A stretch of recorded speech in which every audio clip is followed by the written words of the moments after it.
मार्केटू दामी मिठा किणवा अपेक्षा आम कहीं एभली मिठा घरे न करवा कम खर्चरे। रक्षाबंधन उपलक्षे आपण मु नहीं आसी कम सामग्री प्रस्तुत एक स्वादिष्ट मिठा। तेबे चलतु जानिबा तार प्रस्तुति। जय जगन्नाथ किचन कांति आपण मानकु स्वागत।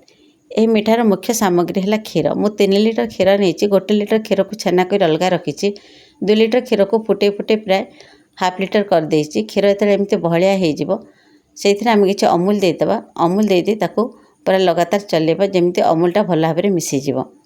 तापर जो मु 1 लिटर क्षीर छेना करके रखी थी से छेना गुड़ाक गुंड कर देकी से क्षीर रे देदेबा। मीडियम फ्लेम रे रखिबा लगातार घांटिबा जमी तले न लगी जाए।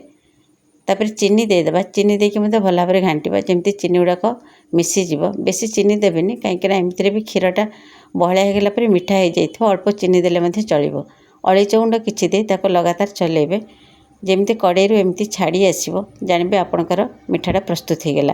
गोटे थाली रे तेल कि घी लगे से ढाली देबे। ठंडा है फ्रिज रे 2-3 घंटा पर्यंत रखीदे। आपणकर मिठा प्रस्तुत हो गला। मु रखी 2-3 घंटा देखो पूरा सेट हो जाइए। आउ गोटे थाली तापर रखी उल्टे देवा। देखो आमर मिठा पूरा प्रस्तुत हो जाइए।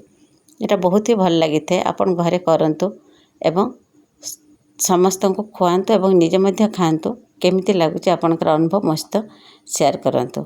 रक्षाबंधन आपण मानक पई शुभ हो मंगल हो यह हमर शुभकामना।